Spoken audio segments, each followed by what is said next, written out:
ত্রয়োদশ জাতীয় সংসদ নির্বাচনের বাকি আর মাত্র ১৪ দিন।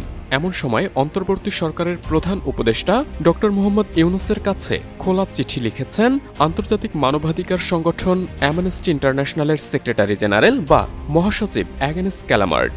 চিঠিতে আসন্ন নির্বাচনের আগে মৌলিক অধিকার সুরক্ষা নিয়ে অ্যামনেস্টি ইন্টারন্যাশনালের উদ্বেগ ও সুপারিশ তুলে ধরেছেন তিনি। চিঠিটি গত ২৬ জানুয়ারি লেখা হয় এবং পুরো চিঠি অ্যামনেস্টি ইন্টারন্যাশনালের ওয়েবসাইটে প্রকাশ করা হয়েছে। চিঠিতে ক্যালামার্ট লিখেছেন, বাংলাদেশ যখন অন্তর্বর্তী সরকারের তত্ত্বাবধানে আগামী ১২ই ফেব্রুয়ারি জাতীয় নির্বাচনের দিকে এগোচ্ছে, এই সময়টি একদিকে যেমন বড় দায়িত্বের, তেমনি জন আস্থা পুনরুদ্ধার, সুশাসন জোরদার এবং মানবাধিকার ও আইনের শাসনের পূর্ণ সম্মান নিশ্চিত করার একটি গুরুত্বপূর্ণ সুযোগও বটে।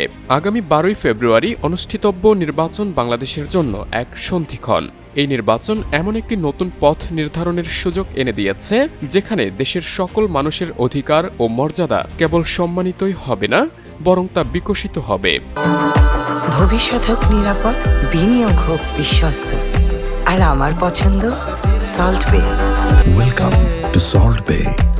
অ্যামনেস্টি ইন্টারন্যাশনাল অন্তর্বর্তী সরকারকে আহ্বান জানাচ্ছে আসন্ন নির্বাচনের কেন্দ্রে মানবাধিকার সুরক্ষাকে অগ্রাধিকার দিতে অবিলম্বে কার্যকর পদক্ষেপ নিতে হবে। এর মধ্যে রয়েছে সাংবাদিক ও সমালোচকদের বিরুদ্ধে নিরাপত্তা আইন অপব্যবহার বন্ধ করা, অধিকার প্রয়োগকারীদের সুরক্ষায় আইন শৃঙ্খলা বাহিনীর দ্রুত ও আইনসম্মত পদক্ষেপ নিশ্চিত করা এবং গণমাধ্যম কর্মী ও সংখ্যালঘুদের ওপর হামলার ঘটনায় জবাবদিহি নিশ্চিত করা।